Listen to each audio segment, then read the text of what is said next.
कहानी शुरू एक एयरपोर्ट से होती है जहाँ पर हम एक लड़की को देखते हैं। वो अपनी फ्लाइट में जा रही थी। प्लेन रनवे पर था, लोग आ जा रहे थे, सब कुछ नॉर्मल था। मगर ये फ्लाइट कितनी खतरनाक होने वाली है अभी कुछ ही देर में हम जान पाएंगे। अब वो लड़की प्लेन में आकर अपने सामान को सेट कर रही थी, पर उससे अपना सामान रखा नहीं जा रहा था, इसीलिए उसके साथ बैठा दूसरा मुसाफिर उसकी मदद करता है और इसी बहाने से दोनों में बातचीत शुरू हो जाती है। प्लेन ने भी उड़ान भर ली थी। वो दोनों बातें करते हैं। वो लड़की खुद को मॉडल बताकर अपना तारुफ करवाती है। वो आदमी भी जो उसके साथ बैठा था खुद को म्यूजिशियन बताता है। तभी उस लड़की को बात याद आती है। वो कहती है, कुछ वक्त पहले मेरा एक दोस्त था, वो भी म्यूजिशियन था, जिसका नाम गैब्रियल था। अब गैब्रियल का नाम सुनते ही वो म्यूजिशियन आदमी कहता है, ये नाम मुझे अच्छे से याद है। इसी नाम के आदमी का मैंने बहुत सालों पहले म्यूजिक लॉन्च किया था, जो बहुत घटिया था, बुरी तरह से फ्लॉप हुआ था और मैंने उसकी बहुत बेइज्जती की थी। लड़की उससे कहती है, कहीं हम एक ही गैब्रियल की बात तो नहीं कर रहे, क्योंकि उस वक्त वो मेरा दोस्त था। यहाँ पर वो आदमी पूछता है, क्या उसका पूरा नाम गैब्रियल पेस्टरनेक तो नहीं? वो लड़की कहती है, हाँ। ये बात सुनकर वहाँ पर एक और बुरी औरत अपनी सीट से उठती है, जो एक टीचर थी, और कहती है, गैब्रियल मेरा स्टूडेंट रह चुका है, जो हर चीज में फेल होता रहता था। मुझे इसीलिए वो याद है, क्योंकि मैंने अपने 30 साल के तजुर्बे में उससे बुरा स्टूडेंट कहीं नहीं देखा। यहीं पर एक और लड़का बोलता है, हाँ मैं भी गैब्रियल को जानता हूँ। उस वक्त वो मेरे साथ ही पढ़ता था। उसकी बेवकूफियों को लेकर वो बहुत मशहूर था, इसीलिए हम उसका बहुत मजाक बनाया करते थे। टीचर कहती है, क्या ये अजीब बात नहीं है कि एक ही प्लेन में बहुत से लोग एक ही आदमी के बारे में बात कर रहे हैं? तभी एक और आदमी पीछे से उठता है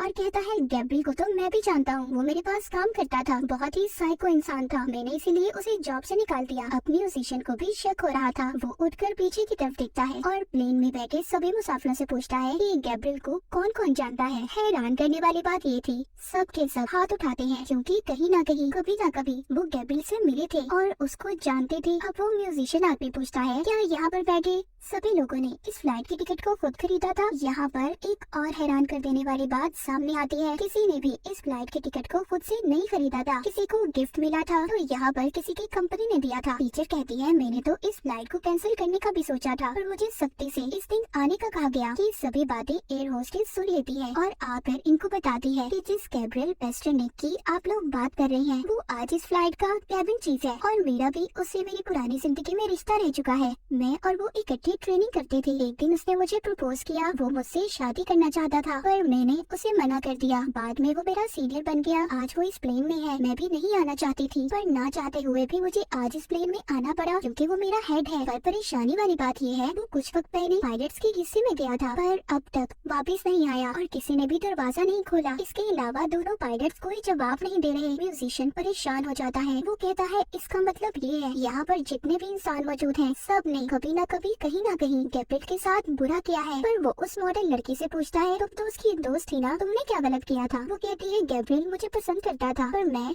उसके दोस्त को, मैंने उसको धोखा दिया। अब जिस दोस्त के साथ मिलकर इसने गैब्रियल को धोखा दिया था, वो भी इसी प्लेन में मौजूद था। तभी प्लेन हिलने लगता है। सब के सब बहुत ज्यादा डर गए थे। यहाँ से एक बुरा आदमी उठता है और पायलट के हिस्से में जाकर गैब्रियल को आवाज देता है, कहता है, प्लीज दरवाजा खोलो। वो यहाँ पर खुद का गैब्रियल से रिश्ता बताता है कि मैं एक दिमाग का डॉक्टर हूँ। जब गैब्रियल सब चीजों से परेशान हो गया, तो वो मेरे पास अपना इलाज करवाने आया करता था, पर बाद में मैंने अपनी फीस बढ़ा दी और फिर गैब्रियल ने मेरे पास आना भी छोड़ दिया। लेकिन मुझे उसका इलाज करते हुए पता चला उसकी दिमागी हालत उसके माँ बाप की वजह से खराब थी, क्योंकि उन्होंने कभी उसके साथ अच्छा सलूक नहीं किया। यहाँ से अब वो उसे आवाज देता है, कहता है, तुम हमारे से बदला नहीं ले सकते, क्योंकि तुम्हारी ऐसी जिंदगी के जिम्मेदार तुम्हारे माँ बाप हैं। पर प्लेन नीचे की तरफ जा रहा था। गैब्रियल ने बहुत बड़ी प्लानिंग करके अपनी जिंदगी खराब करने के जिम्मेदार लोगों से बदला लेने का सोच लिया था, पर उस प्लेन में उसके माँ बाप तो नहीं थे। सभी डर से चिल्ला रहे थे। प्लेन नीचे शहर की तरफ जा रहा था। तभी हम देखते हैं एक बड़ा कपल अपने गार्डन में बैठे थे और उन्हें ऊपर से एक प्लेन आता दिखाई देता है, जो इनकी तरफ आ रहा था, और हमें पता चलता है कि बूढ़ा कपल ही गैब्रियल के माँ बाप थे। वो ऊपर से प्लेन को लाकर इन पर तबाह कर देता है। उफ, इतना खतरनाक था गैब्रियल का बदला। इसके बाद हमें दूसरी कहानी दिखाई जाती है। हम एक बिजनेसमैन को देखते हैं जिसका नाम डिएगो था। वो अपने बिजनेस के सिलसिले में कहीं पर जा रहा था, जो एक बहुत ही सुनसान रास्ता था। उसकी गाड़ी, म्यूजिक सब बहुत अच्छा चल रहा था। तभी अचानक से एक और गाड़ी उसकी गाड़ी के आगे आ जाती है, जो बहुत ही आहिस्ता चल रही थी। डिएगो अपनी गाड़ी से बार बार हॉर्न देता है, रास्ता देने का कहता है, पर वो उसके उसके आगे से हटने का नाम ही नहीं ले रहा था। डिएगो अब साइड पर जाता है, देखता है उस गाड़ी में एक आदमी बैठा था जो बहुत ही अजीब था। अब ये उसे बुरा भला कहता है और उसकी गाड़ी से आगे जाकर उसको अपनी मिडल दरमियान वाली उंगली भी दिखाता है और आगे निकल जाता है। डिएगो की गाड़ी बहुत तेज चल रही थी। आगे जाकर डिएगो फिर अपनी स्पीड में गाड़ी चलाने लगा था, पर अचानक से उसकी गाड़ी का टायर पंचर हो जाता है। वो एक पुल के पास अपनी गाड़ी को खड़ा करता है। यहाँ पर दूर दूर तक कोई नजर नहीं आ रहा था। ऊपर से डिएगो पीछे से एक आदमी से लड़कर भी आया था। उसके पास एक और टायर तो था पर उसे लगाना नहीं आता था, इसीलिए वो एक मैकेनिक को कॉल करता है, लेकिन वो उसे 1 घंटे बाद आने का कहता है। अब डिएगो खुद ही टायर लगाने की कोशिश कर रहा था। इससे पहले वो टायर लगाकर उसके सारे स्क्रू जोड़ पाता, तभी वहाँ पर वो ही पुरानी गाड़ी आ जाती है जो इसे पीछे भी तंग कर रही थी। डिएगो डर गया था, इसीलिए वो जल्दी से जाकर अपनी गाड़ी में बैठ जाता है। वो दूसरी गाड़ी में बैठा आदमी उसकी गाड़ी के आगे अपनी गाड़ी रोकता है और डिएगो के पास आता है। वो उस आदमी से डरा हुआ था। वो कहता है, मुझे माफ कर दो, मुझे तुम्हें बुरा भला नहीं कहना चाहिए था। पर वो आदमी बहुत गुस्से में था और रेंच लेकर उसकी गाड़ी का शीशा तोड़ने लगता है। डिएगो बहुत डर गया था। वो पुलिस को भी कॉल करता है पर नेटवर्क नहीं आ रहा था। उस आदमी का शीशा तोड़कर दिल नहीं भरा था, वो और भी उल्टी सीधी हरकतें कर रहा था। डिएगो को ये सब देखकर बहुत बुरा लगता है। जब वो आदमी अपनी गाड़ी में बैठता है, ये पीछे से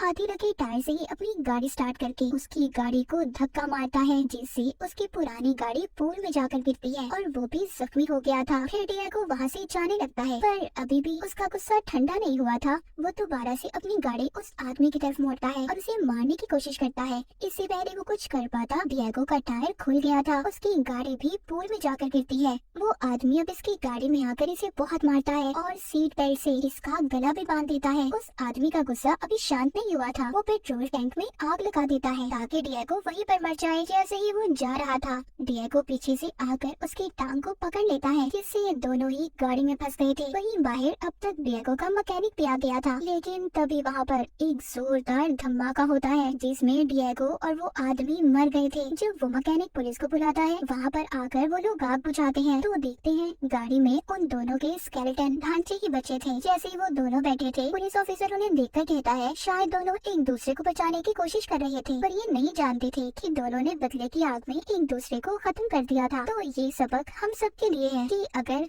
हम अपनी जिंदगी में छोटी छोटी गलतियों को नजरअंदाज करते हैं तो हम बड़ी मुसीबतों से बच सकते हैं। जैसे डिएगो अगर उस पागल आदमी को नजरअंदाज कर देता तो आज उसके साथ ये सब कुछ ना होता। इसके बाद हम तीसरी कहानी को देखते हैं, साइमन नाम के एक इंजीनियर की कहानी जो बड़ी बड़ी बेकार बिल्डिंग्स को बॉम्ब लगाकर उड़ाया करता था। आज ही काम सा दिन था। साइमन को उसकी वाइफ की कॉल आती है जो उससे कहती है कि आज तुमने घर केक लेकर आना है क्योंकि हमारी बेटी का बर्थडे है। अब साइमन एक बेकरी के पास अपनी गाड़ी को रोकता है और केक लेने चला जाता है, लेकिन इसी दरमियान उसकी गाड़ी कंपनी वाले ले गए थे क्योंकि उनका मानना ये था कि उसने गलत जगह पर अपनी गाड़ी को खड़ा किया है जहाँ पर खड़ा करने की इजाजत नहीं थी।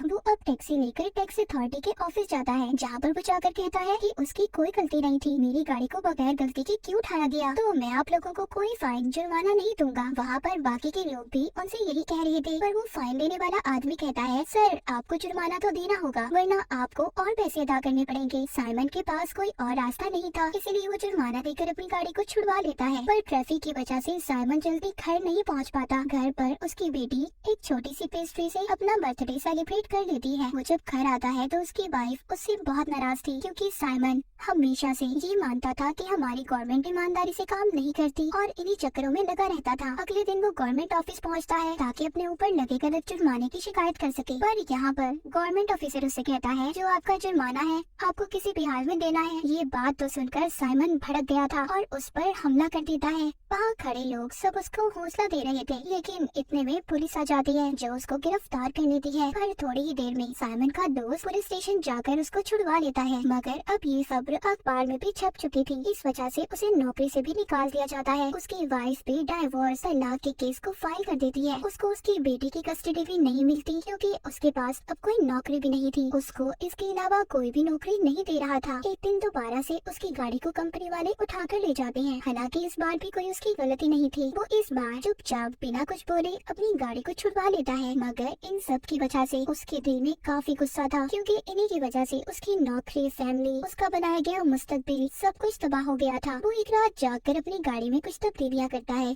और अगली सुबह जाकर अपनी गाड़ी को ऐसी जगह पर खड़ा करता है जहाँ पर नो पार्किंग का साइन था। वो चाहता था कि कंपनी उसकी गाड़ी को ले जाए और होता भी ऐसा ही है। पर जैसे ही ये उसकी गाड़ी को उठाकर अपने गैराज में खड़ी करते हैं तो वहाँ पर एक जोरदार धमाका होता है। कंपनी का ऑफिस, आसपास खड़ी गाड़ियाँ, सब कुछ तबाह हो गया था। ये खबर एक बड़ी खबर बन गई थी कि कैसे एक आम इंसान ने गवर्नमेंट के खिलाफ आवाज उठाई। साइमन आम लोगों में एक मसीहा बन चुका था। अब इस हादसे को कुछ महीने हो चुके थे पर साइमन अब जेल में था। उसका आज बर्थडे था। उसकी वाइफ और बेटी उसके लिए केक लेकर आती है, यानी कि उसकी बेटी और वाइफ ने भी उसके साथ रहने का फैसला कर लिया था। साइमन के जेल में सभी इज्जत भी करते थे और इसी के साथ ये तीसरी कहानी भी यहीं पर खत्म हो जाती है। साइमन की कहानी से तो हम ये सीख पाते हैं कि हमें बिला वजह किसी के आगे झुकना नहीं चाहिए। जिसमें आपकी कोई गलती ना हो, अपने हक के लिए आवाज उठाएं। तो इन तीनों में से आपको कौन सी कहानी अच्छी लगी हमें जरूर बताइएगा।